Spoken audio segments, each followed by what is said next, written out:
आज बेटा बात करेंगे बेसिक ऑर्गेनिक केमिस्ट्री में कुछ इंपॉर्टेंट टर्म्स की, क्योंकि आगे जो हम पढ़ने वाले हैं उसमें कुछ टर्म्स हैं जो हम बार बार यूज कर रहे होंगे। और अगर हमें इन टर्म्स का मतलब समझ नहीं आया, वो टर्म्स समझ में नहीं आ रहे हैं, तो फिर मुश्किल हो जाएगी। ठीक है। तो जैसे जब भी हम ऑर्गेनिक केमिस्ट्री की बात करेंगे आगे, तो हम उसमें रिएक्शन मैकेनिज्म की बात करेंगे। तो कुछ रिएक्शन हो रही हो, तो एक टर्म बार बार यूज में आएगा जिसे कहा जाएगा सबस्ट्रेट, और एक होगा आपके पास रीएजेंट। ठीक। तो ध्यान रखिएगा, सबसे पहले हम डिस्कस करते हैं सबस्ट्रेट और रीएजेंट क्या होते हैं। तो हेडिंग डाल लीजिए सबस्ट्रेट, बहुत छोटी सी चीज है सबस्ट्रेट। समझिएगा, जब भी कोई रिएक्शन हो रही है तो जिस केमिकल स्पीशीज को ऑब्जर्व किया जाता है, किसी भी केमिकल रिएक्शन में जिस केमिकल स्पीशीज को ऑब्जर्व किया जाता है, ऑब्जर्व करने का मतलब भाई जिसके बॉन्ड ब्रेक हो रहे होंगे, जिसपे कुछ चेंजेस हो रहे होंगे, एटम का चेंजेस हो रहे होंगे, जिसपे कोई रिएजेंट अटैक कर रहा होगा, वो आपका क्या कहलाएगा? सबस्ट्रेट। तो सिंपल वेज में आप लिख सकते हैं केमिकल स्पीशीज ऑब्जर्व्ड, ठीक है, इन अ केमिकल रिएक्शन। छोटी सी डेफिनेशन। हाँ, जब अभी देखेंगे तो आगे आपको और क्लियर होता जाएगा। सबस्ट्रेट प्लस रिएजेंट, ये आपको देता है प्रोडक्ट, ये आपकी रिएक्शन होती है। फाइन। नेक्स्ट लिखिएगा अटैकिंग रिएजेंट। ये इंपॉर्टेंट है, सबस्ट्रेट तो इतना नहीं, but attacking reagent. Attacking reagent, ठीक है। अब रिएजेंट क्या होता है? ये वो स्पीसीज है जो किसी भी केमिकल रिएक्शन को ट्रिगर करती है, इसी की वजह से ये शुरुआत होगी। ठीक। तो अटैकिंग रिएजेंट की जब हम बात करेंगे तो हमें दो टाइप के रिएजेंट मिलेंगे। हाँ, there are two types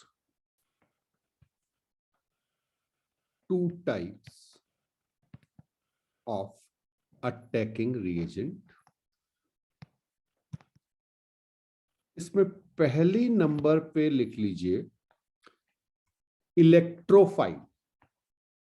electrophile. और दूसरा होता है न्यूक्लियोफाइल, उसकी बात अभी करते हैं, पहले इलेक्ट्रोफाइल नोट कीजिए। ठीक है। तो इलेक्ट्रोफाइल, ये टर्म जो आया ये इलेक्ट्रॉन से जनरेट हुआ है, इसीलिए इलेक्ट्रो टर्म आ रहा है। So the species which are electron deficient and electron loving. ठीक है।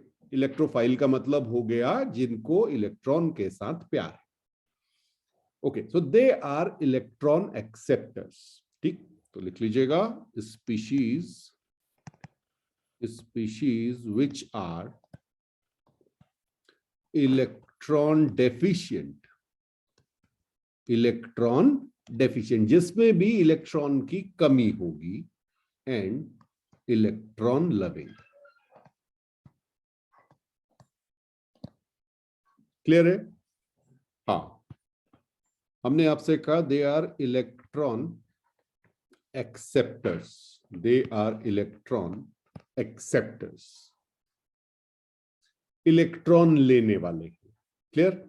अब भाई बात यह है कि इलेक्ट्रॉन लेगा कौन, ये बात हम कहीं ना कहीं पहले भी कर चुके। इलेक्ट्रॉन लेगा कौन? जिसके पास जगह होगी, जिसके पास घर होगा, कमरे होंगे। इलेक्ट्रॉन के कमरे क्या? Vacant orbital. ठीक है। तो ध्यान रखिएगा कि इलेक्ट्रोफाइल के पास क्या होगा? Vacant orbital. ध्यान रखना। तो अगर आपसे पूछा जाए एग्जाम्पल, तो आप बड़ी आसानी से शायद बता दें। मेरे ख्याल से आप कहेंगे किसके पास होता है वैकेंट ऑर्बिटल? कार्बोकैटायन। कार्बोकैटायन, ठीक है। जैसे CH3+ आपके पास था, CH3+ आपके पास था, और देखिए CH3CH2+। ठीक है। जितने भी कार्बोकैटायन हैं ये सब के सब आपके क्या होंगे? इलेक्ट्रोफाइल। हाँ, इसमें एक इलेक्ट्रॉन की डेफिशिएंसी है और एक इलेक्ट्रॉन कम है, तो एक इलेक्ट्रॉन पेयर में नहीं है ना, तो एक जहां होगा वहां वैकेंट ऑर्बिटल तो होगा ही ना, तो ये इलेक्ट्रॉन को एक्सेप्ट कर लेगा। ठीक है। अच्छा, एक कई बार बड़ा कंफ्यूजन रहता है, तो मैं आपको यहीं पे इस पे दिखाऊं। देखिए मैंने लिखा CH3CH2+। ठीक है। अब अगर मैं इस पूरी स्पीशीज की बात करूं जो ग्रीन कलर के अंदर है, तो मैं इसे कहूंगा इलेक्ट्रोफाइल। क्या कहूंगा? इलेक्ट्रोफाइल। और जिस कार्बन के पास, या कोई और एटम भी हो सकता है, ठीक है, यहां पे कार्बन के पास वैकेंट ऑर्बिटल है, ये देखिए ये कार्बन के पास वैकेंट ऑर्बिटल है। ठीक है, तो मैं इसे कहूंगा इलेक्ट्रोफिलिक सेंटर। क्या कहूंगा? Electrophilic centre. ध्यान रखिएगा इस चीज का, नोट कीजिए, नोट कीजिए, इलेक्ट्रोफिलिक सेंटर।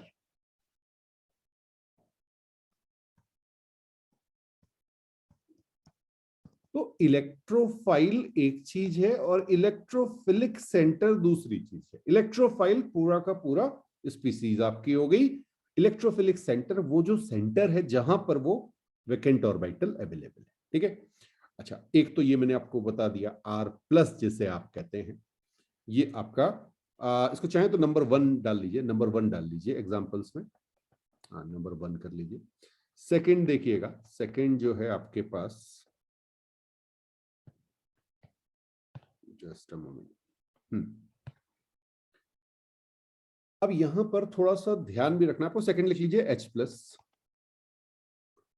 हाँ, H+ मतलब हाइड्रोजन आयन, हाइड्रोजन आयन। ठीक है। आपको पता है H+ जब होता है तो इसका एक इलेक्ट्रॉन निकल जाता है, इसके ऑर्बिटल वैकेंट हो जाता है, तो वैकेंट ऑर्बिटल H+ के पास भी है। अच्छा, इसके अलावा और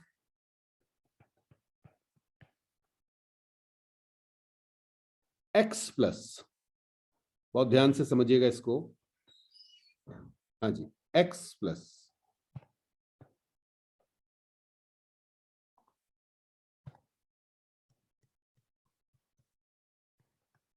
अब बात यह है कि ये X+ क्या होता है, ठीक है ना। हाँ, ये है तो हेलोजन, हेलोजन पे पॉजिटिव चार्ज आ गया, इसको कहते हैं बेटा हेलोनियम ion, हेलोनियम ion,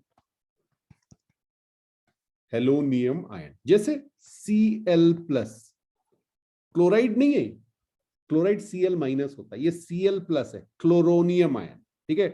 Br+, bromonium ion. ध्यान रखिएगा, आपको बाद में बोलना पड़ेगा भाई इस पे प्लस या माइनस चार्ज आ रहा है, तो ये आयन है। बिल्कुल बिल्कुल। ओके। अच्छा, ये नाम भी याद रखने हैं आपको, तो हेलोनियम आयन हो गया। ओके, और देखिएगा एक और आता है इस पे, NO2+, NO2+, इसे लिखिएगा नाइट्रोनियम आयन, नाइट्रोनियम आयन। ठीक है। और एक और लिख लीजिएगा N+O+, यहां पे आ गया N+O+, ये आपका होता है नाइट्रोसोनियम आयन। ठीक है। चलिए, तो हमने आपको क्या क्या बता दिए। सबसे पहले हमने देखा कार्बोकेटायन, फिर हमने देखा H+, फिर हमने देखा X+, फिर हमने देखा नाइट्रोनियम आयन, फिर हमने देखा नाइट्रोसोनियम आयन, फिर एक और लिख लीजिएगा, सिक्स्थ है free radical, free radical. Free radical याद है, R., जैसे हमने कहा था, हाँ R., CH3, अगर आप एग्जाम्पल देखना चाहें, CH3CH2। ठीक है, और भी बना सकते हैं आप। तो इसमें 1 अनपेयर्ड इलेक्ट्रॉन था भाई, जहां भी 1 अनपेयर्ड इलेक्ट्रॉन होगा वहां पे आपके पास क्या होगा? वैकेंट ऑर्बिटल होगा, और वैकेंट ऑर्बिटल है तो ये क्या करेगा? ये इलेक्ट्रोफाइल बन जाएगा। बिल्कुल नोट कीजिए इन्हें। अच्छा, इसके अलावा कुछ न्यूट्रल स्पीसीज भी हैं, देखिएगा। 7th लिख लीजिएगा इसको। जैसे अगर मैं आपसे कहूं AlCl3, AlCl3, तो इसमें आपके पास एल्यूमिनियम के पास वैकेंट ऑर्बिट, ठीक है। ओके, BH3, यहां पे भी वैकेंट ऑर्बिटल, समझ में आ रहा है? हाँ, इस तरह से आप और भी बना सकते हैं, तो ये आपको ध्यान रखना है। तो ये न्यूट्रल स्पीशीज हैं, कोई चार्ज इन पे नहीं है, लेकिन क्योंकि आपके पास यहाँ पे एल्यूमिनियम और बोरॉन के पास यहाँ पे क्या मिल रहा है आपको, वैकेंट ऑर्बिटल हैं, तो ये वैकेंट ऑर्बिटल क्या करेंगे, इसको इलेक्ट्रोफाइल बना देंगे। ओके, अच्छा, और देखते हैं। 8th नंबर लिखिएगा, कंपाउंड्स हैविंग डी ऑर्बिटल। हाँ जी, compounds having D orbital.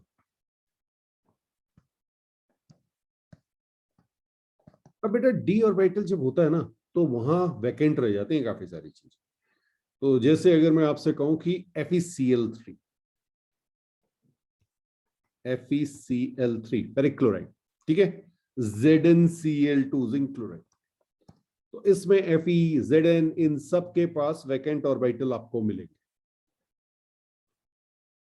Yes, तो ये सारे के सारे भी क्या होंगे, जहां भी आपको वैकेंट ऑर्बिटल दिख जाए, तो वो क्या करेगा भाई, वो इलेक्ट्रॉन लेने की कैपेबिलिटी रखता है और वो इलेक्ट्रोफाइल बन जाएगा, ठीक है।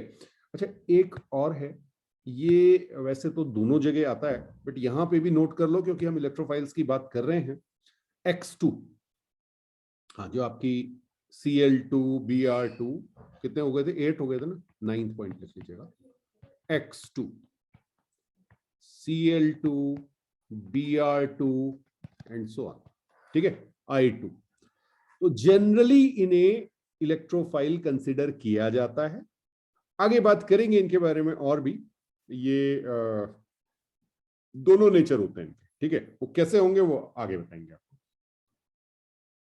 तो ये हमने बात की किसकी, इलेक्ट्रोफाइल की। सीधा सीधा सी बात ये है कि भाई हमारे पास वैकेंट ऑर्बिटल दिखना चाहिए, जहां वैकेंट ऑर्बिटल होगा वहां पर इलेक्ट्रॉन्स आ सकते हैं, बस इतना याद रखना आपको, ठीक है।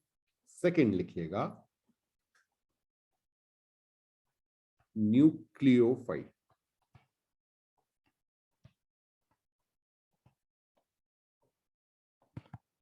Nucleophile, so they are electron donor species, ठीक है। अब इलेक्ट्रॉन डोनेट करेगा कौन, जिसके पास या तो लोन पेयर हो या पाई इलेक्ट्रॉन्स, ध्यान रखिएगा, ठीक है। हाँ, इलेक्ट्रॉन देने वाले, तो इलेक्ट्रॉन डोनर्स, इलेक्ट्रॉन देने वाली जो स्पीशीज हैं उन्हें आप कहेंगे न्यूक्लियोफाइल। तो ध्यान रखना बेटा, इनके पास लोन पेयर होगा या पाई इलेक्ट्रॉन्स होंगे, ठीक है। एग्जाम्पल अगर हम देखें, एग्जाम्पल, सिंपल सा एग्जाम्पल, सबसे पहले तो R- कार्बन आयन, बिल्कुल नंबर 1 लिख लीजिए इसको, carbon ion. CH3 minus, minus है मतलब यहां पर ये अब अंडरस्टूड है आपको कि यहां पे माइनस है तो लोन पेयर होगा इसके पास, ठीक है, बिल्कुल। यहां पे CH3CH2 माइनस, माइनस आ गया, इसका मतलब यहां पर लोन पेयर है आपके पास, ओके, बिल्कुल। तो इनको आप देखिए, और देखते हैं, और देखते हैं। इसके अलावा अगर हम बात करें तो OH माइनस हाइड्रोक्साइड है, OH माइनस, क्लियर है, और RO माइनस, RO माइनस, और X माइनस, हाँ, क्लोराइड आयन, ब्रोमाइड आयन, ये सारे जितने आयन्स आपके पास हैं, ये सब के सब। तो हम यहां पर इन दोनों के लिए कह सकते हैं ये दोनों क्या हो गई, negatively charged species, negative charge species, ठीक है।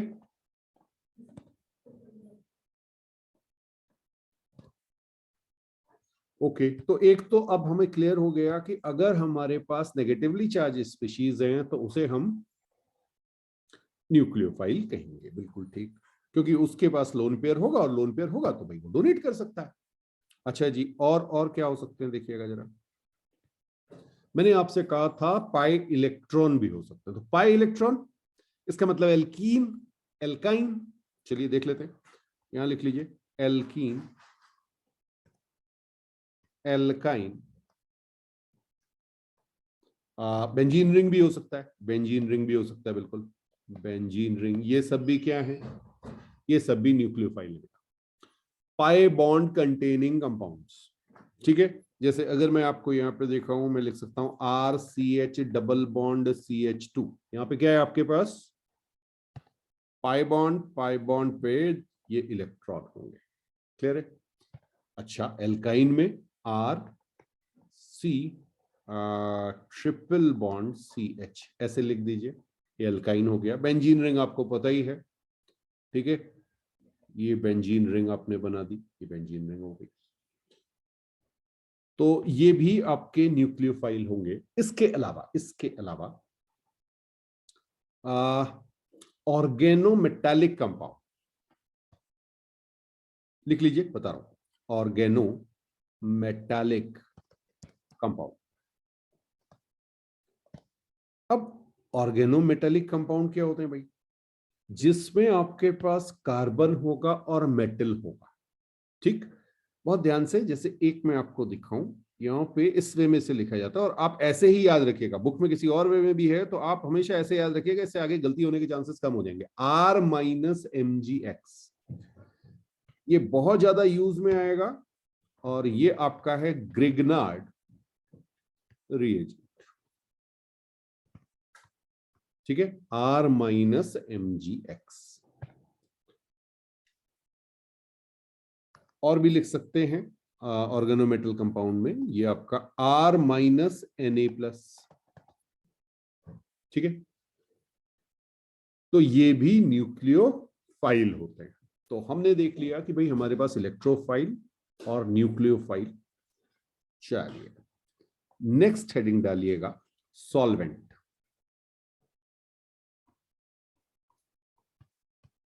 सॉल्वेंट, इसका भी बहुत बड़ा रोल है। सॉल्वेंट की वैसे तो आपको पता है, सॉल्यूट सॉल्वेंट आपने पढ़ा हुआ डेफिनेशन, बट यहां पर एक ऐसा लिक्विड जो या मीडियम भी आप कह सकते हैं, जरूरी नहीं मीडियम लिक्विड ही हो, ठीक है। A liquid that serves as the medium for a reaction, या a medium for a reaction is known as solvent. ठीक, तो a liquid that serves as the medium for a reaction, किसी भी reaction के लिए ये मीडियम का काम करता है। बेसिकली है क्या, ये डिसॉल्व कर लेता है अपने पे सॉलिड को, गैसेस को। मान लीजिए किसी गैस को आपको सॉलिड से रिएक्ट कराना है, तो ये सॉल्वेंट अगर आपके पास है तो ये आपकी बहुत हेल्प कर देगा, ठीक है। तो सॉल्वेंट भी आपके टू टाइप्स के होते हैं। यहां पे मैं दो टाइप से इसको डिवाइड कर सकता हूं। एक तो मेरे पास होते हैं non polar solvent, non polar solvent.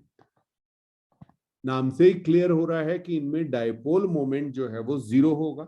तो आप यहां पे चाहे तो बस इतना लिख लीजिएगा कि नॉन पोलर सॉल्वेंट जो है जिसमें डायपोल मोमेंट म्यू हमारा क्या हो जाए, जीरो। ओके, हाँ, एग्जाम्पल लिखना चाहे तो बिल्कुल लिख लीजिए। इसमें आपका आ जाएगा CTC। CTC क्या होता है, CCl4, कार्बन टेट्राक्लोराइड। इसके अलावा आप लिख सकते हैं बेंजीन, ठीक है, हाँ बेंजीन लिख लीजिए। साइक्लोहेक्सेन, ये सब के सब आपके नॉन पोलर सॉल्वेंट है। नेक्स्ट देखिएगा, नेक्स्ट आपके पास आते हैं पोलर सॉल्वेंट।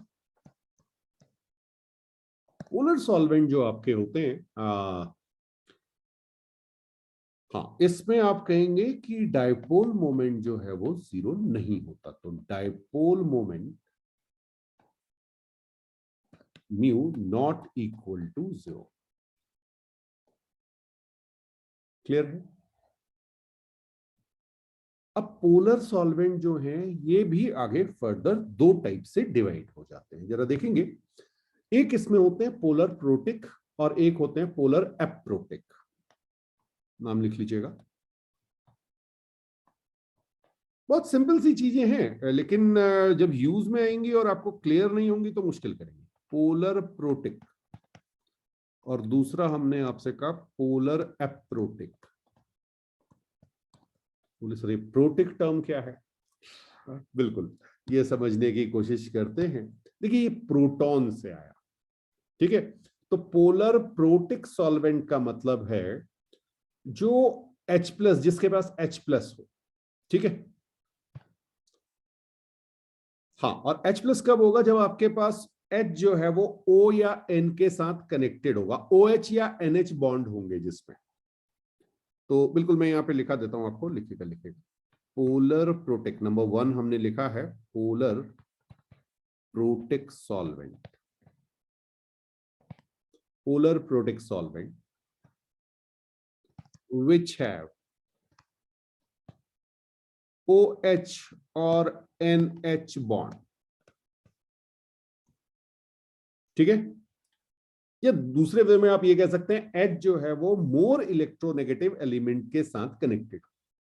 अगर वो मोर इलेक्ट्रोनेगेटिव के साथ कनेक्टेड होगा, जैसे O के साथ कनेक्ट है या N के साथ कनेक्ट है, तो क्या करेगा? ये O या N उसके इलेक्ट्रॉन खींच लेंगे और वो H+ को रिलीज कर देगा, ठीक है। बिल्कुल, तो आप यहां पे लिख सकते हैं first point, H attached to more electronegative element, ठीक है। एक तो ये पॉइंट हो गया। दूसरा बेटा ध्यान रखिएगा कि ये हाइड्रोजन बॉन्डिंग में पार्टिसिपेट कर सकते हैं। तो can participate in hydrogen bonding, okay, और serves as a source of protons। यही तो बात है, H+ इजीली मिल जाएगा, ठीक है। देखें जरा कहां पे ऐसा होगा। तो एग्जाम्पल अगर हम देखना चाहें तो वाटर सबसे बढ़िया एग्जाम्पल तो वाटर है, पोलर प्रोटिक सॉल्वेंट। एग्जाम्पल हम लिख रहे हैं HOH। यहां पे अगर आप देखेंगे तो ये ऑक्सीजन जो है ये इलेक्ट्रॉन्स को अपनी ओर खींचेगा, H पे Del+ चार्ज आएगा, ठीक है। बिल्कुल, ये सब लिखने की जरूरत नहीं, सिर्फ मैं आपको दिखा रहा हूं, आप केवल एग्जाम्पल लिख लीजिए, H2O, HOH जो भी आप लिखना चाहिए, ठीक है। इसके अलावा आपका इथेनॉल, मिथेनॉल, C2H5OH, यहां पे भी ये इथेनॉल है, लिख लीजिए इथेनॉल।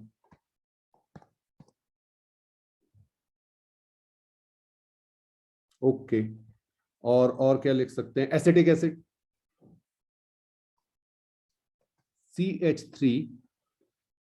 CH3COOH,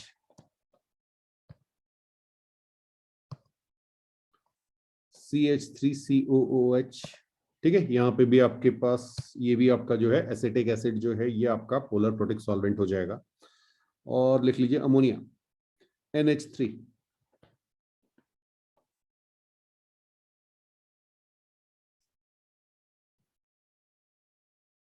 तो मेरे ख्याल से ये क्लियर हो गया होगा। प्रोटिक टर्म कहां से आया? प्रोटॉन से। प्रोटॉन मतलब H+। चलिए नेक्स्ट बात करेंगे अब पोलर एप्रोटिक सॉल्वेंट की। तो सेकंड देखिएगा, पोलर एप्रोटिक सॉल्वेंट।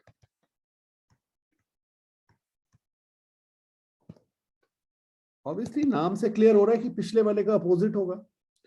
तो यहां पर आपके पास हाइड्रोजन तो हो सकते हैं, कहीं ना कहीं हाइड्रोजन लगे होंगे, बट OH बॉन्ड नहीं होने चाहिए, NH बॉन्ड नहीं होने चाहिए। तो lack of OH bond and NH bond, ठीक है। तो इसकी वजह से क्या होगा, हाइड्रोजन बॉन्ड फॉर्म नहीं होंगे, हाइड्रोजन बॉन्डिंग में पार्टिसिपेट नहीं करेगा, H+ को रिलीज नहीं करेगा। समझ में आया? तो एप्रोटिक का मतलब जो H+ ना दे। H पर पॉजिटिव चार्ज नहीं आना चाहिए, ठीक है। तो लिख लीजिएगा, may have hydrogen on them somewhere, but lack of OH और NH bond, ठीक है। चलिए, तो इसके भी कुछ एग्जाम्पल देख ले, और ये एग्जाम्पल बेटा रट जाने चाहिए क्योंकि ये आगे बहुत ज्यादा यूज में आएंगे। पहला example, di ethyl ether, short में इसे DE लिखा जाएगा बेटा, ऐसे करके बुक्स में आपको दिखेगा DE, ठीक है। तो D जो है वो हमारा डाइथाइल ईथर हो गया, C2H5O C2H5, C2H5O C2H5। देखिए कहीं पे भी OH बॉन्ड नहीं बन रहा है, ठीक है, बहुत बढ़िया। सेकंड देखते हैं, एसीटोन, एसीटोन आपका है CH3 C double bond O CH3। यहां पर भी H तो आपके पास है लेकिन OH या NH बॉन्ड नहीं है। क्लियर है? ओके, और क्या देख सकते हैं, चलिए एक और लिखिएगा, DMSO, डाई मिथाइल सल्फॉक्साइड, लिखा रहा हूं, di methyl sulphoxide.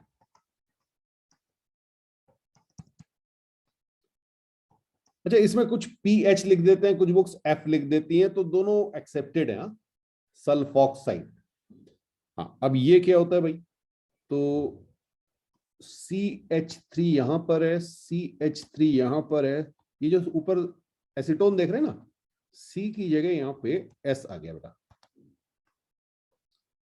C double bond O जो था उसकी जगह S डबल बॉन्ड O आ गया, तो CH3 S double bond O CH3, ये आपका क्या हो गया, DMSO। नोट कर लीजिए, DMSO, डाई मिथाइल सल्फॉक्साइड।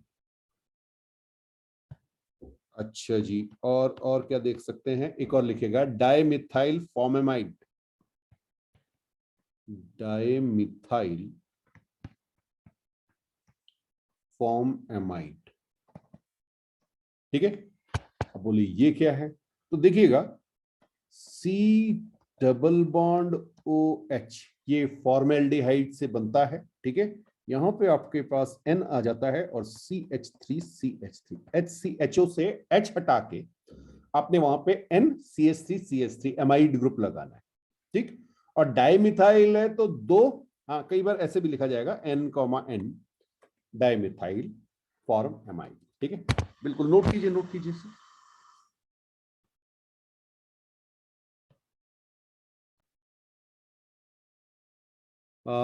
इसका शॉर्ट नेम भी लिख लीजिए बेटा, DMF, ठीक है। ओके, और लिखिएगा, डाइमिथाइल एसेटामाइड, डाइमिथाइल एसेटामाइड। जरा देखें ये क्या है, इसमें बेटा हमारे पास CH3 CO N CH3 CH3, ठीक है। तो 5 ये हो गए, और एक और लिख सकते हैं आप, ये आपके होते हैं crown ether, crown ether. Crown ether क्या होते हैं? क्राउन ईथर आपके मोनोसाइक्लिक सिमेट्रिकल पॉलीईथर्स। बिल्कुल बिल्कुल नोट कीजिए, मैंने आपसे कहा मोनोसाइक्लिक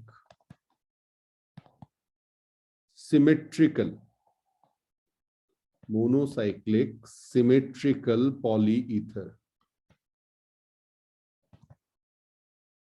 इनको क्राउन ईथर कहते हैं। जैसे ये मैंने 2 ऑक्सीजन लिए और इस पे इस तरह से मैंने ये बना आपका, ठीक है। अब जरा सी इसको देखिएगा, इसकी नेमिंग भी देख लेते हैं। यहां पे आपके पास कार्बन कितने बेटा? 4 कार्बन है और 2 जो है वो ऑक्सीजन है। तो इसकी जो नेमिंग है वो कैसे की जाती है? इसको लिखा जाता है बेटा 6 क्राउन 2। तो 6 इसके टोटल एटम्स हो गए और 2 उसमें ऑक्सीजन है। क्लियर?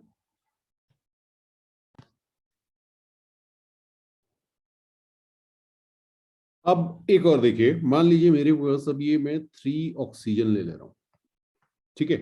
हाँ, इसको आप ऐसे बना सकते हैं, लाइक दिस। अब अगर आप टोटल देखेंगे आपके पास, तो इसमें आपके पास 6 कार्बन और 3 ऑक्सीजन है। तो इसकी नेमिंग क्या हो जाएगी? 9 क्राउन 3।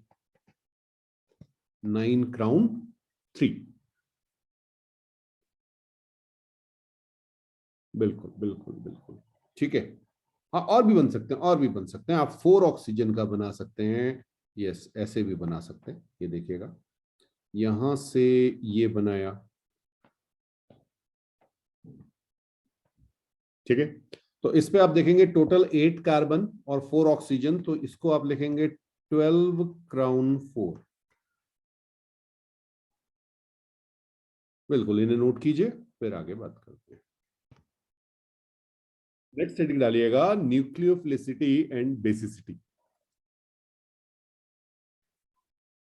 ओके, एक छोटे से एग्जाम्पल के साथ इसकी शुरुआत कर रहे हैं बेटा।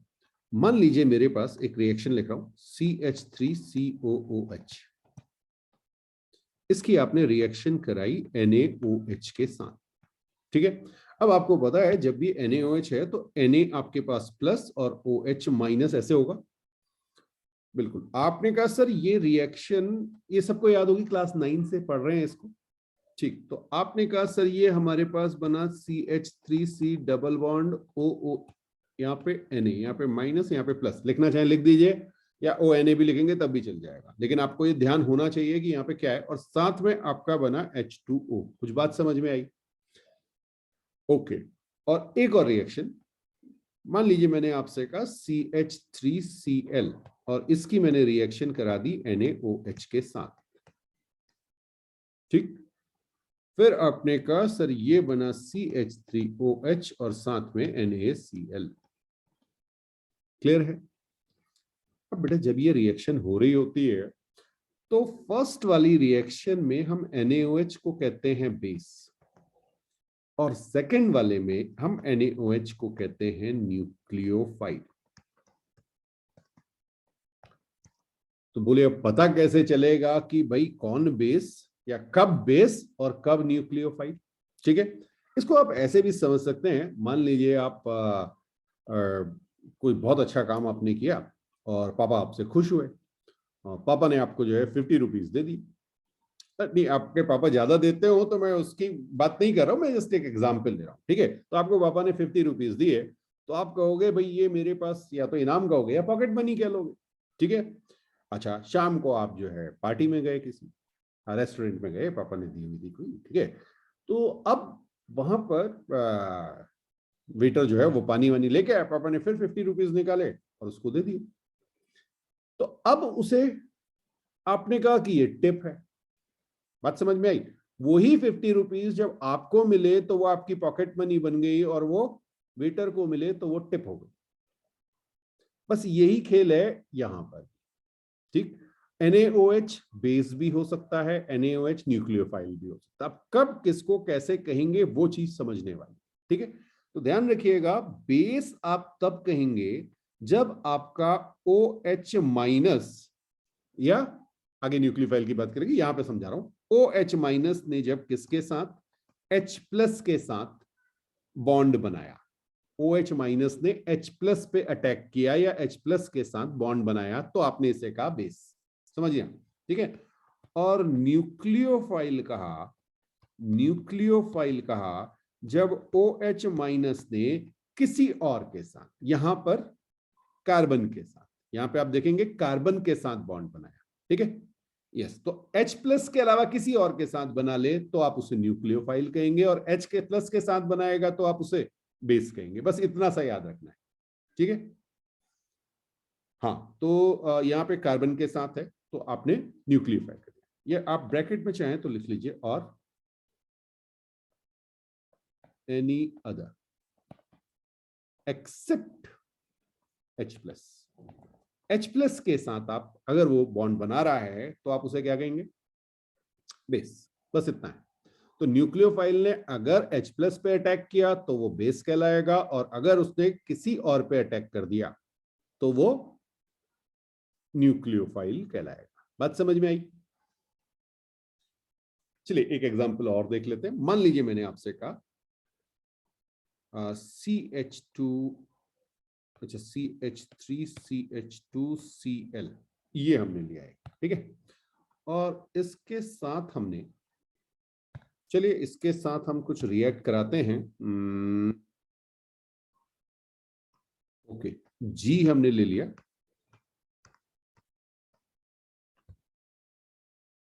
ठीक है। हाँ, ये जी के पास लोन पेयर है। अब जी आपका जो अटैक करेगा वो दो तरह से अटैक कर सकता है, समझना इस चीज को, ठीक है।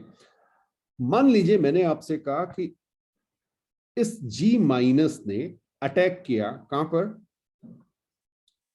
इस वाले कार्बन पर। ओके, तो अब होगा क्या, बहुत ध्यान से समझना। ये यहां गया, सी पे इसने अटैक किया। अब अटैक क्यों किया होगा जरा ये भी समझ लें। भाई Cl जो है वो आपका ज्यादा इलेक्ट्रोनेगेटिव है, यहाँ पे डेल्टा माइनस होगा, यहाँ पे डेल्टा प्लस आया होगा।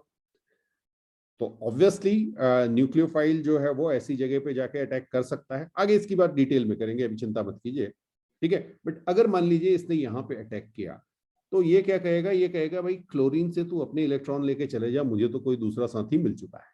तो ये क्लोरीन को भगा देगा, ठीक। और यहाँ पे आपके पास बन जाएगा CH3CH2, और ये आपके पास आ गया जी।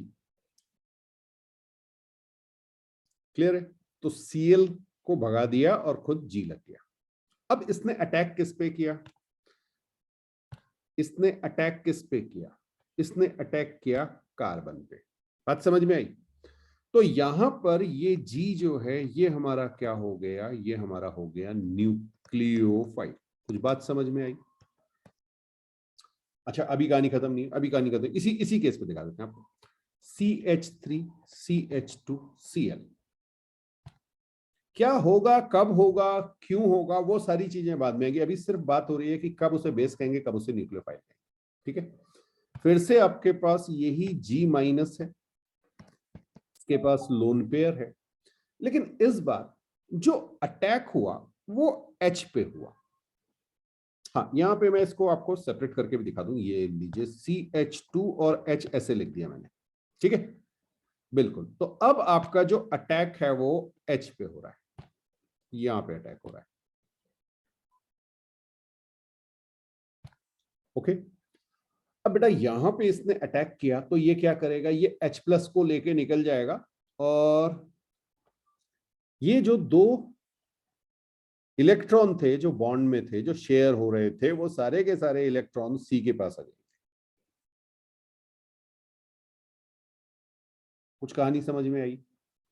ओके, तो यहां पे आप देखेंगे आपके पास एक तो एच जी बन जाएगा। अब ये जी क्या है, ये सारी बातें आगे होंगी। कोई भी आपका एलिमेंट हो सकता है, कोई भी ग्रुप ऑफ एलिमेंट्स हो सकते हैं, ठीक है। हाँ, ग्रुप ऑफ एटम, एटम कुछ भी हो सकता है। चलिए, साथ में आपको क्या मिलेगा? CH2 minus CH2Cl। क्लियर है? तो बहुत सिंपल सी चीज है कि यहां पर जो अटैक हुआ वो किस पे हुआ? H प्लस पे, इसलिए यहां पे मैं इसे कहूंगा बेस। तो एक ही चीज को मैं बेस भी कह सकता हूं, एक ही चीज को मैं न्यूक्लियोफाइल भी कह सकता हूं, डिपेंड करेगा कि वो किसके साथ बॉन्डिंग कर रहा है, किस पे अटैक कर रहा है। अगर वो H प्लस के साथ बॉन्ड बनाएगा तो हम बेस कहेंगे, और अगर वो किसी और के साथ, यहाँ पे जनरली कार्बन के साथ होगा, बट कोई भी और एटम हो सकता है, उसके साथ अगर वो अटैक करे या उसके साथ बॉन्ड बनाए तो हम उसे क्या कहेंगे, न्यूक्लियोफाइल। नेक्स्ट हेडिंग डालेंगे फैक्टर्स अफेक्टिंग न्यूक्लियोफिलिसिटी। सीधे सीधे बात करेंगे, ज्यादा इधर उधर की बात ना करते हुए। एक चीज का ध्यान रखिएगा, जो एनआयनिक न्यूक्लियोफाइल्स होंगे वो न्यूट्रल न्यूक्लियोफाइल से बेटर न्यूक्लियोफाइल, ठीक है। ओके, आप इसको ऐसे लिख सकते हैं, anionic nucleophiles, anionic nucleophiles are better than neutral nucleophile।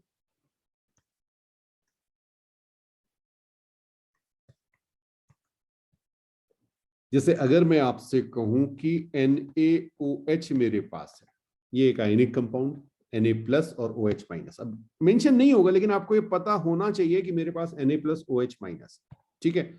और एक मैं आपको दे रहा हूं HOH, हाँ जी, NaOH आपके पास एनायनिक, ये कैसे आएगा एनायनिक, मतलब ये आयनिक कंपाउंड है, तो जब मैं OH माइनस की बात करूंगा, OH माइनस की यहाँ पे, ठीक है। हो सकता है, जरूरी नहीं आपको हमेशा NaOH लिखा हो, OH माइनस लिखा हो। OH माइनस का मतलब या तो वो KOH होगा या NaOH होगा, ठीक है। तो प्लीज ध्यान रखिएगा, आप चाहें तो यहाँ पे लिख लीजिए, ये आयनिक है, आयनिक है तो इसका एन आयन जो है वो OH माइनस है, उस पर नेगेटिव चार्ज है। जबकि HOH की आप बात करेंगे तो यहां पर आपके पास कोई नेगेटिव चार्ज नहीं है, ये न्यूट्रल है, ठीक है। तो अगर आप मुझसे पूछें और आज के बाद कोई आपसे पूछे तो आप क्या कहेंगे, NaOH जो है वो बेटर न्यूक्लियोफाइल है HOH से, बिकॉज HOH न्यूट्रल है, जबकि NaOH पे O के पास नेगेटिव चार्ज, ठीक है। बिल्कुल ऐसे ही आप और लिख सकते हैं Na प्लस NH2 और यहां पे अमोनिया, ठीक है। बिल्कुल जैसे पहले वाला केस है, बिल्कुल वही है।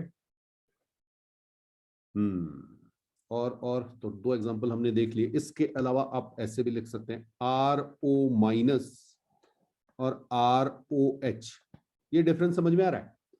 हाँ, RO माइनस Na प्लस ऐसा भी हो सकता है, या खाली RO माइनस भी लिखा जा सकता है। तो यहां पर भी आप कहेंगे कि RO माइनस अगर लिखा हुआ है और ROH है आपके पास, तो RO माइनस बेटर न्यूक्लियोफाइल है। क्यों बेटर है, अब देखिए बेटा, O पे अगर आप देख रहे हैं तो यहां पर नेगेटिव चार्ज आ रहा है, हाँ ऐसे ऐसे भी लिख सकते हैं, बिल्कुल लिख सकते हैं। नहीं लिखा हो तो ये अंडरस्टूड है कि वहां पे होगा कुछ, तभी तो RO माइनस मुझे मिल रहा है, ठीक है। या ऐसे भी आप RO माइनस K प्लस भी हो सकता है, केवल एनायन अकेला थोड़ी होगा, ये कैटायन भी तो होगा ही होगा उसके साथ, ठीक है। बिल्कुल बिल्कुल,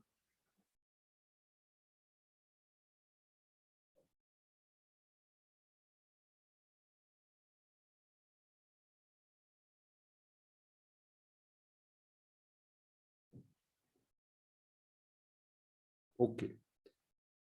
अब नेक्स्ट देखिएगा, फर्स्ट पॉइंट हो गया ना हमारा, फर्स्ट पॉइंट हो गया, ओके। सेकंड पॉइंट देखिएगा, सेकंड पॉइंट, मान लीजिए हमारे पास दो न्यूक्लियोफाइल है, ठीक है, और सेम एटम है, सेम एटम है, तो बेटर न्यूक्लियोफाइल वो होगा जो लेस स्टेबल होगा। एक मिनट एक मिनट, पहले लैंग्वेज लिखा दो फिर समझाता हूं। If two nucleophiles have same nucleophilic site, then that will be better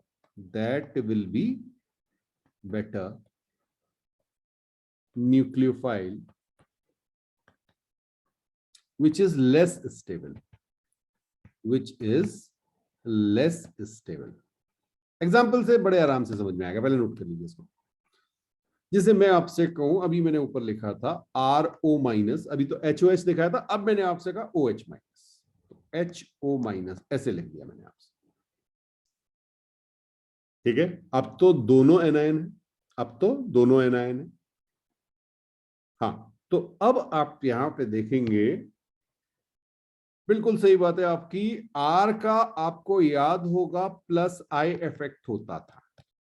plus I effect का मतलब इलेक्ट्रॉन ऑक्सीजन को और मिल जाएंगे, नेगेटिव चार्ज और मिल जाएगा, पुश होगा ना, उधर पुश होगा उस पर, बिल्कुल सही बात है। ठीक है, तो आपकी जो चार्ज डेंसिटी है वो इंक्रीज हो जाएगी, तो RO माइनस लेस स्टेबल हो जाएगा, less stable due to this plus I effect, और ये OH माइनस मोर स्टेबल होगा। इन आपस में कंपैरिजन हो रहा है बेटा, ठीक है। तो जो लेस स्टेबल है वो बेटर न्यूक्लियोफाइल है, ये बात हमने आपसे कही। यहां पे न्यूक्लियोफिलिक साइट कौन हो गई? ऑक्सीजन। हाँ, O माइनस है ना, दोनों में O माइनस है। एक एग्जांपल और देखते हैं। अगर मैं आपसे कहूं ओके, HO माइनस ये रहा हमारे पास, और ये देखिए O माइनस, अभी भी दोनों O माइनस, ठीक है। हाँ, यहां पे बहुत बढ़िया रेजोनेंस दिख रहा है, इसलिए आपने कहा ये मोर स्टेबल है, जबकि HO माइनस। देखिए दोनों पे सबसे पहले आपको क्या करना है, आपको चार्ज देखना है कहां पर है। चार्ज तो दोनों में O माइनस पे, O माइनस पे है, ठीक है। अब आपको स्टेबिलिटी चेक करनी है, यहां क्लियरली दिख रहा है बेंजीन रिंग के साथ कनेक्टेड है, तो रेजोनेंस में होगा, बिल्कुल सही बात। तो ये आपने कहा सर जो मोर स्टेबल वो लेस न्यूक्लियोफिलिक, वेरी गुड। अच्छा, अब सबसे ज्यादा कंफ्यूजन जहां होता है, ये मैं आपको कई बार बता चुका हूं और बताता भी रहूंगा आगे, क्योंकि इसमें बहुत कंफ्यूजन होता है। CH3C double bond O minus. हाँ जी, अब देखिए यहां पे भी आपने देखा कि भाई हमारे पास O माइनस है और इधर भी O माइनस है, तो बाकी किसी और चीज को वैसे आपको देखने की जरूरत नहीं है, लेकिन रेजोनेंस हो रहा है, दोनों में हो रहा है। अब कई बार होता क्या, रिंग देखी और कहा ये मोर स्टेबल। गलती मत करना बेटा, देखो होगा क्या, यहां पर आपके पास 1 ऑक्सीजन एंड 3 कार्बन पे आपका नेगेटिव चार्ज डिस्पर्स हो रहा है। नेगेटिव चार्ज कहां जा रहा है? 1 ऑक्सीजन और 3 कार्बन पे, जबकि इस केस में आपके पास दोनों ऑक्सीजन पे, ये ऑक्सीजन और ये ऑक्सीजन, अगर आप इसके हाइब्रिड बनाएंगे तो 2 ऑक्सीजन पे जा रहा है, और ऑक्सीजन कार्बन से बहुत ज्यादा इलेक्ट्रोनेगेटिव है, तो ज्यादा स्टेबल कौन है? CH3COO माइनस मोर स्टेबल हो जाता है, बिकॉज इसमें negative charge more electronegative atom पे डिस्पर्स हो रहा है, ठीक है। तो लेस इलेक्ट्रोनेगेटिव जो होगा वो ज्यादा स्टेबल, ज्यादा बेटर न्यूक्लियोफाइल होगा, तो ये आपके पास आ गया, ठीक है। इस पे आपको स्ट्रेट क्वेश्चन मिल सकते हैं। तो ये सेकंड पॉइंट हमारा हो गया। थर्ड पॉइंट देखिएगा, थर्ड पॉइंट की अगर हम बात करें तो जो हमारी न्यूक्लियोफिलिसिटी है वो इनवर्सली प्रोपोर्शनल होती है स्टेरिक हिंड्रेंस के। Nucleophilicity inversely proportional to steric hindrance. हाँ जी, अब इसका मतलब क्या है देखिएगा,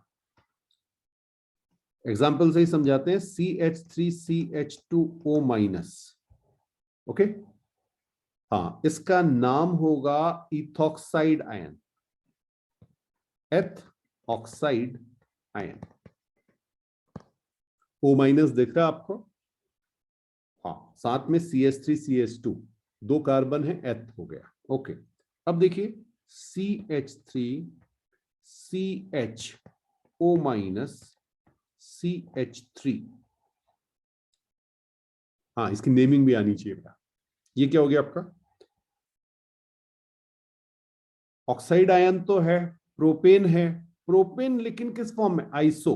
तो ये आपका हो जाएगा आइसो प्रोपॉक्साइड आयन। ठीक, अच्छा जी, और एक और बना लेते हैं। C पे यहां CH3 CH3 और CH3, और यहां पे लगा देते हैं O माइनस। ये आपका है tertiary butoxide ion. Tertiary butoxide ion. ठीक है जी। अब आप देख रहे हैं कि इनका जो साइज है, अगर हम ऊपर से नीचे की ओर जाएं तो इनका साइज क्या हो रहा है? इंक्रीज हो रहा है। ठीक है, हिंड्रेंस भी इंक्रीज हो रही है। हिंड्रेंस इंक्रीज हो रही है, टकराएंगे नहीं। आसान नहीं होगा इनके लिए मूव करना जब ये इतने हैवी हैं। हाँ, घुसने में मुश्किल आएगी कहीं। बिल्कुल। तो अगर ऐसा है तो आपकी जो न्यूक्लियोफिलिसिटी है वो क्या होगी? डिक्रीज होगी। आया समझ में? बिल्कुल, यहां पे हम लिख सकते हैं कि जो आपका टर्शियरी ब्यूटॉक्साइड है ये आपका लीस्ट, और इथॉक्साइड आपका मोस्ट न्यूक्लियोफिलिक।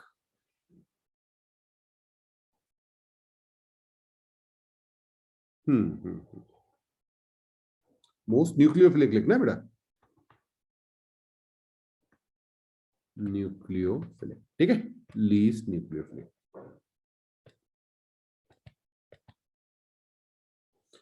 तो ये 3 पॉइंट्स हुए। अच्छा, एक और देखते हैं, ये भी इंपॉर्टेंट है।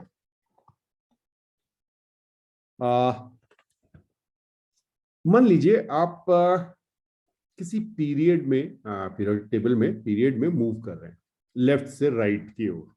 ठीक है, तो आपको पता है कि इलेक्ट्रोनेगेटिविटी इंक्रीज होती है। तो उस केस में जो आपकी न्यूक्लियोफिलिसिटी है वो डिक्रीज करती है। अब इसको लिख लीजिएगा, बहुत ध्यान से लिखेगा। In a period on moving from left to right,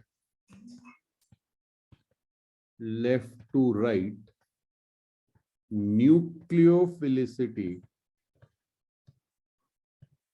decreases. ये बात समझ में आई? अच्छा, यहां पे एक पॉइंट और लिख लीजिए, ये थोड़ी देर में आपको समझ में आएगा आगे। यहां पे लिख लीजिए, whether solvent is polar protic और पोलर एप्रोटिक। अभी समझ लीजिए, ये नेक्स्ट में क्लियर होगा। ठीक है, इसको नोट कर लीजिए बस अभी। तो चाहे पोलर प्रोटिक सॉल्वेंट हो, चाहे पोलर एप्रोटिक सॉल्वेंट हो, दोनों ही केसेस में, जैसे एक एग्जांपल लें, मान लीजिए मैंने आपसे कहा CH3 NH2 माइनस साइन लगा दीजिए, OH माइनस और F माइनस। ठीक है, अब अगर आप यहां पे देखेंगे तो ये जो एलिमेंट्स आपको दिख रहे हैं ये सारे एलिमेंट्स डिफरेंट है ना। CNOF ये सब डिफरेंट है। अच्छा, तो अगर ये डिफरेंट है तो सबसे पहले आप चेक करेंगे कि भाई ये हमारे एक पीरियड के हैं कि नहीं। तो ये सब सेम पीरियड के हैं। सेम पीरियड के हैं तो इनको किससे कंपेयर किया जाएगा? इलेक्ट्रोनेगेटिविटी से। इलेक्ट्रोनेगेटिविटी सबसे ज्यादा किसकी? F की। F क्या करेगा? F क्या करेगा? इलेक्ट्रोनेगेटिव है तो इलेक्ट्रॉन्स को अपनी ओर ज्यादा खींचेगा भाई, आसानी से इलेक्ट्रॉन नहीं देगा। जबकि कार्बन क्या करेगा? C माइनस जो है ये कंपैरेटिवली आसानी से दे देगा। ओके, तो जो आसानी से दे दे वो, यस, मोस्ट न्यूक्लियोफिलिक कहले।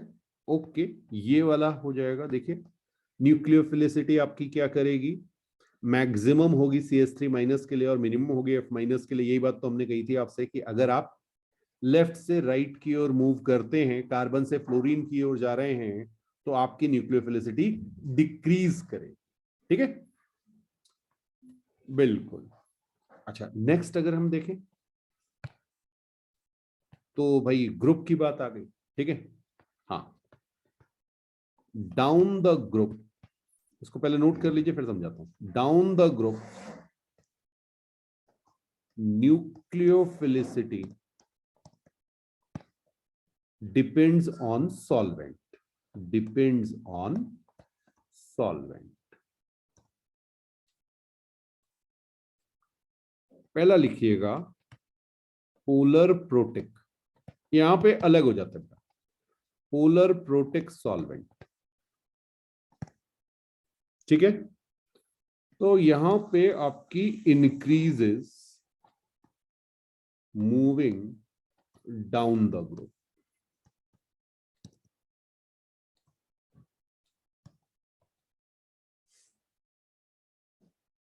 ठीक है जी,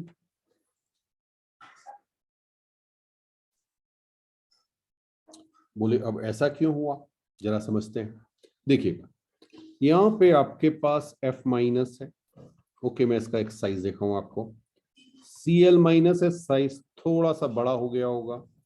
फिर अपने का Br माइनस आएगा, साइज थोड़ा और बड़ा हो गया होगा। और फिर अपने का I माइनस साइज सबसे ज्यादा बड़ा हो गया। ये बात सबको पता है। चलिए, अब मान लीजिए पोलर प्रोटिक, हमने H2O ले लेते हैं, सबसे आसान रहता है। तो हमने HOH ले लिया। क्लियर है, इनके बीच हाइड्रोजन बॉन्डिंग हो जाएगी। हाइड्रोजन बॉन्डिंग जब होगी तो क्या होगा, यहां पे H2O के मॉलिक्यूल्स उसके चारों ओर घेर लेंगे इसको, बहुत सारे H2O मॉलिक्यूल्स। ओके, तो इसको कहते हैं हाई सॉल्वेशन, इसका सॉल्वेशन हाई हो जाए, तो ये हाई सॉल्वेशन। ठीक है, और जब हाई सॉल्वेशन होगा तो ये ज्यादा स्टेबल हो जाएगा, मोर स्टेबल। ठीक है, और जो ज्यादा स्टेबल होता है वो लेस न्यूक्लियोफिलिक हो जाता है, लेस न्यूक्लियोफिलिक। बात समझ में आई। अब जैसे जैसे आप डाउन जाएंगे तो ऐसा नहीं कि यहां पर HOH इसके साथ हाइड्रोजन बॉन्डिंग नहीं होगी, लेकिन जो आपका साइज है वो बहुत ज्यादा हो चुका है, तो चार्ज डेंसिटी काफी कम हो गई हो। चार्ज डेंसिटी कम हो गई होगी किसमें, आयोडाइड में। आयोडाइड में चार्ज डेंसिटी कम हुई तो HOH आप इसे कह सकते हैं, HOH जो आएंगे पास में वो उतने ज्यादा नहीं होंगे, तो लो सॉल्वेशन कह सकते हैं। हाँ, तो इस केस में क्या हो जाएगा, लेस स्टेबल हो जाएगा। और अगर ये लेस स्टेबल हो गया तो ये मोर न्यूक्लियोफिलिक। बात समझ में आई। तो ये हमने बात की किसकी, पोलर प्रोटिक सॉल्वेंट की। अच्छा, नेक्स्ट देखिए, अगर पोलर प्रोटिक नहीं है तो क्या होगा, तो सेकंड केस लिखिएगा, पोलर एप्रोटिक में देखते हैं। बिल्कुल, इसे नोट कर लीजिए, पहले ये लीजिए।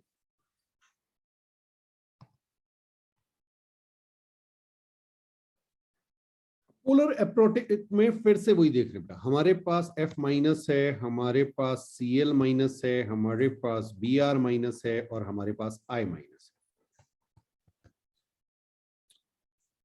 लेकिन अब जो हमारे पास सॉल्वेंट है वो पोलर एप्रोटिक है। इसका मतलब हमारे पास H प्लस नहीं होंगे, तो किसी भी एनायन के साथ बॉन्ड फॉर्मेशन होगी नहीं। अगर बॉन्ड फॉर्मेशन नहीं है, अगर बॉन्ड फॉर्मेशन नहीं है तो आपको पता है कि जितने ज्यादा, हाँ आप ये कह सकते हैं सारे आयन्स फ्री स्टेट में होंगे।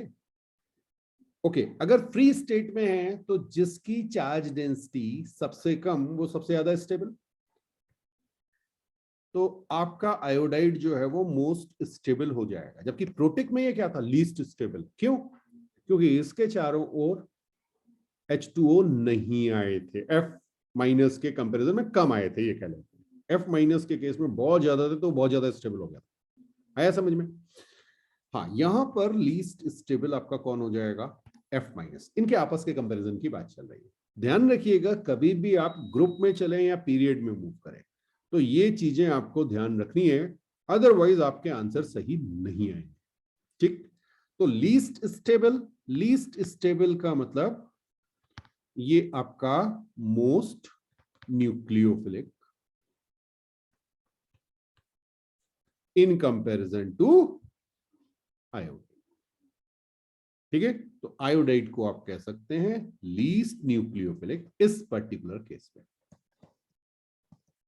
तो इसीलिए इसमें आंसर में गलती होती है, दोनों ऑप्शन दे दिए जाते हैं, आपको चेक करना पड़ेगा कि आपका सॉल्वेंट प्रोटिक है कि पोलर प्रोटिक या पोलर एप्रोटिक। राइट, चलिए एक एग्जांपल और देखें यहीं पर। अगर मैं आपसे कहूं मेरे पास अमोनिया है और वाटर, अमोनिया है और वाटर, ठीक है, आपको बताना है कौन ज्यादा न्यूक्लियोफिलिक, कौन ज्यादा न्यूक्लियोफिलिक है। ठीक है, अब देखिए लोन पेयर है किसके पास? नाइट्रोजन और ऑक्सीजन के पास है, नाइट्रोजन और ऑक्सीजन के पास है। चलिए, तो नाइट्रोजन और ऑक्सीजन दोनों सेम पीरियड, बिल्कुल। तो किससे चेक करेंगे? इलेक्ट्रोनेगेटिविटी से। इलेक्ट्रोनेगेटिविटी देखेंगे तो ऑक्सीजन की ज्यादा, ऑक्सीजन ज्यादा आसानी से इलेक्ट्रॉन नहीं देगा, कौन देगा? नाइट्रोजन दे देगा आसानी से। तो भाई ये मोर न्यूक्लियोफिलिक देन वाटर। ये बात समझ में आई? तो ध्यान रखना, सेम पीरियड अगर है तो इलेक्ट्रोनेगेटिविटी से देखेंगे। ठीक है, चलिए एक और एग्जांपल और देख लेते हैं यहीं पे। मान लीजिए मैं आपसे कहूं ClCl Br II। अब आपको अगर याद हो, मैंने ये आपको कहां लिखाया था? हाँ जी, वैकेंट ऑर्बिटल थे, इलेक्ट्रोफाइल में लिखाया था। बट इनके पास लोन पेयर भी तो है, तो ये लोन पेयर दे भी सकते हैं। अच्छा, अब लोन पेयर कौन आसानी से देगा? ClCl Br II। तो अब इसको जब आप देखेंगे तो क्योंकि ये सेम ग्रुप के हैं बेटा, सेम ग्रुप के हैं, तो साइज इनके लिए डिसाइडिंग फैक्टर होगा। साइज मतलब आई, इसमें आपकी चार्ज डेंसिटी लेस, साइज बड़ा है, चार्ज तो सब पे माइनस आएगा ना, मतलब इलेक्ट्रॉन तो बराबर बराबर है ना। बिल्कुल बिल्कुल बिल्कुल, ठीक है। यस, तो ये ज्यादा स्टेबल हो जाएगा, चार्ज डेंसिटी कम होने की वजह से ये ज्यादा स्टेबल, और जो ज्यादा स्टेबल वो लेस न्यूक्लियोफिलिक। नोट कीजिए। तो ये हमने न्यूक्लियोफाइल और इलेक्ट्रोफाइल देखा। अच्छा, एक चीज का ध्यान रखिएगा, कई बार आपको E+ ऐसे लिखा होगा, इलेक्ट्रोफाइल के लिए E+ लिखा होगा और न्यूक्लियोफाइल के लिए Nu-। ठीक है, तो थोड़ा सा ध्यान रखिएगा कि ये E+ का मतलब ये नहीं है कि इसमें पॉजिटिव चार्ज है, ये नहीं कि कहीं आपने पॉजिटिव चार्ज देखा और उसको आपने कह दिया कि ये इलेक्ट्रोफाइल हो गया, नहीं। इसका मतलब है कि इसके पास वैकेंट ऑर्बिटल है, अगर वैकेंट ऑर्बिटल है तभी ये इलेक्ट्रोफाइल होगा। ठीक है, हाँ, यह वैकेंट ऑर्बिटल कई केसेस में जनरेट होगा, जैसे जैसे आगे बढ़ेंगे उनको देखेंगे। अब एक और कॉन्सेप्ट की बात करते हैं, ये आपने वैसे पहले भी पढ़ा है, बट एक बार क्विक, हाँ 10th में शायद आपने थोड़ा बहुत पढ़ा हो, टाइप ऑफ रिएक्शंस। जस्ट एक आइडिया ले रहे हैं, बाकी तो डिटेल में इनको आगे पढ़ना ही है हमने, क्योंकि बेसिक्स पढ़ रहे हैं तो यहाँ पे हमें थोड़ा बहुत आइडिया रहे तो अच्छा रहता है। तो इसमें जो फर्स्ट टाइप ऑफ रिएक्शंस हम डील करेंगे वो होंगी बेटा हमारी एडिशन रिएक्शन, एडिशन रिएक्शंस। अब एडिशन रिएक्शंस हैं क्या? मान लीजिए मेरे पास ये कंपाउंड मुझे दिया गया है और इसकी मैंने रिएक्शन कराई XY के साथ, ठीक है। अब ये मेरे पास कुछ इस तरह का प्रोडक्ट मुझे मिल गया, ठीक है। ए के साथ एक्स अटैच हो गया, बी के साथ वाई अटैच हो गया, या रिवर्स भी हो सकता है, उसमें कोई ऐसा नहीं है कि बी के साथ वाई ही होना चाहिए। वो क्या होगा, वो सारी चीजें तो मैकेनिज्म में आगे सीखेंगे, ठीक है। अब ये आपकी कहलाएगी एडिशन रिएक्शन, क्योंकि यहां पे क्या हो रहा है, एक्स वाई का ए बी में एडिशन हो रहा है। अब देखिएगा यहां पर हमारे पास आगे जो होंगे वो नाम अलग हो जाएंगे। एक हमारे पास आएगा इलेक्ट्रोफिलिक एडिशन, या इसे ई प्लस एडिशन कह देंगे आप, E plus addition reaction short में लिख देते हैं। सेकंड आप लिखेंगे न्यूक्लियोफिलिक एडिशन रिएक्शन, ठीक है। और फिर थर्ड आपकी आएगी free radical addition reaction, okay. हाँ, मैंने आपसे कहा कि एडिशन रिएक्शन आपकी तीन तरह की होगी, एक इलेक्ट्रोफिलिक एडिशन रिएक्शन कहेंगे, एक न्यूक्लियोफिलिक कहेंगे, और एक फ्री रेडिकल कहेंगे। बहुत ध्यान से समझिएगा। सपोज हमारे पास ये एक ऑर्गेनिक कंपाउंड है, ठीक है, और उस पे एक्स और वाई का अटैक हो रहा है, ठीक। तो होगा क्या कि भाई या तो एक्स अटैक कर रहा होगा या वाई, तो पहले जिसका अटैक होगा उसको देखना है, ठीक है। सपोज हम कह रहे हैं कि एक्स ने पहले अटैक किया, first attack by x, first attack by x, ठीक है। इस पे पहला अटैक एक्स का हुआ। तो अब ध्यान रखिएगा, अगर आपका एक्स इलेक्ट्रोफाइल है, अगर आपका एक्स इलेक्ट्रोफाइल है या इलेक्ट्रोफिलिक फॉर्म में है, ठीक है, तो आप कह सकते हैं एक्स जो है वो इलेक्ट्रोफिलिक फॉर्म में अटैक करेगा, तो हम इसे कहेंगे नंबर 1 इलेक्ट्रोफिलिक एडिशन रिएक्शन। और एक्स अगर हमारा न्यूक्लियोफिलिक फॉर्म में रिएक्ट करे, अगर ये न्यूक्लियोफाइल हो, ठीक है, तो हम इसे कहेंगे न्यूक्लियोफिलिक एडिशन रिएक्शन। और अगर हमारा एक्स फ्री रेडिकल है, अगर हमारा एक्स फ्री रेडिकल है, तो हम इसे कहेंगे फ्री रेडिकल एडिशन रिएक्शन, ठीक है। तो बस आपको यह देखना है कि भाई जिसने अटैक किया, जहां से शुरुआत हुई, वो हमारा इलेक्ट्रोफाइल था, न्यूक्लियोफाइल था, या फ्री रेडिकल था, उसी के बेसिस पे इसका नाम आ जाएगा। क्लियर? बिल्कुल ऐसे ही सेकेंड रिएक्शन हम देखेंगे। एक मिनट होल्ड कीजिएगा। अच्छा, ए लिखा हमने, ठीक है, बी लिख लीजिए। बी हमारी होती है सब्स्टिट्यूशन रिएक्शन, सब्स्टिट्यूशन रिएक्शन। अब सब्स्टिट्यूशन रिएक्शन क्या होती है, फिर से हम ले लेते हैं। मान लीजिए हमारे पास एक कंपाउंड है ए बी, एक्स वाई के साथ हम इसकी रिएक्शन कराते हैं, और ए के साथ एक्स अटैच हो जाए और बी के साथ वाई अटैच हो जाए, तो क्या हुआ, एक्स ने बी को सब्स्टिट्यूट कर दिया। इसे आप कहते हैं सब्स्टिट्यूशन रिएक्शन। फाइन। अच्छा, आप इसे ऐसे भी देख सकते हैं। मान लीजिए मैंने कहा आर एक्स, यहां पे मेरे पास कोई न्यूक्लियोफाइल है, तो इस न्यूक्लियोफाइल ने ये रिएक्शन मुझे दी और एक्स माइनस को सेपरेट कर दिया। ऐसी रिएक्शन अभी थोड़ी देर पहले मैंने आपको दिखाई भी थी एक, फिर ओके।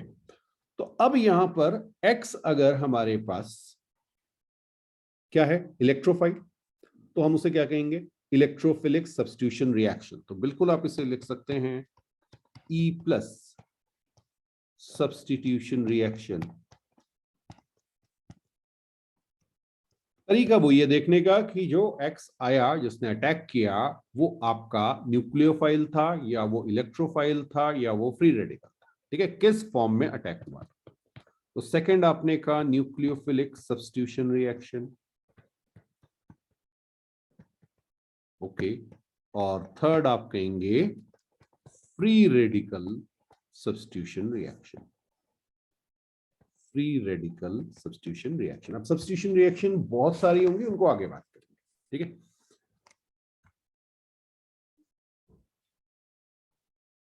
फिर नेक्स्ट हम देखेंगे कौन कौन सी होगी, एडिशन हो गई, सब्स्टिट्यूशन हो गई। थर्ड हमारे पास आएगी एलिमिनेशन, एलिमिनेशन रिएक्शन।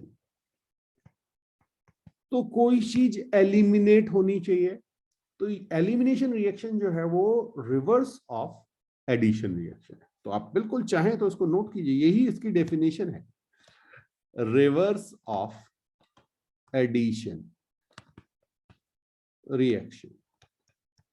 ठीक है, जैसे मैं आपसे कहूं मेरे पास ए बी, यहाँ पे एक्स, यहाँ पे वाई, ये मेरे पास एक कंपाउंड है, इसकी जब मैंने रिएक्शन कराई तो इससे मुझे ए बी मिला, साथ में एक्स वाई मिल गया। तो ये एक्स वाई क्या हो गया, मेरा एलिमिनेट हो गया इसमें से। तो ये मेरी क्या बन गई, एलिमिनेशन रिएक्शन। और एक और देख लेते हैं, इसका भी बहुत रोल आएगा आगे, रीअरेंजमेंट, रीअरेंजमेंट रिएक्शन। ठीक है, इसमें क्या होता है बेटा कि आपका जो मॉलिक्यूलर फॉर्मूला है रिएक्टेंट का, उसमें और प्रोडक्ट का, उनमें कोई चेंज डिफरेंस होता ही नहीं है, केवल उनमें रीअरेंजमेंट होता है। हाँ, सो आप इसको बिल्कुल लिख सकते हैं, no change in molecular formula, no change in molecular formula of reactant and product, reactant and product, but only rearrangement। ठीक है, तो रीअरेंजमेंट होगा। तो एक छोटा सा एग्जांपल देख लेते हैं। मान लीजिए मेरे पास NH4CNO ये है, इसे मैंने हिट कर दिया। ठीक है, तो इसने रीअरेंज किया NH2C डबल बॉन्ड ONH2, ये यूरिया बन गया बेटा। ठीक है, ये था क्या मेरे पास, अमोनियम सियानेट, ये था अमोनियम सियानेट NH4CNO, और आपने इसको हीटिंग की तो NH2CONH2 यूरिया में कन्वर्ट हो गया। अब आप देखिए फॉर्मूले में कोई चेंज नहीं हुआ है, केवल इसमें क्या हुआ है, इंटरनल रीअरेंजमेंट। ठीक है, तो आज यहां पर कंप्लीट करते हैं, नेक्स्ट क्लास में यहीं से आगे बढ़ेंगे।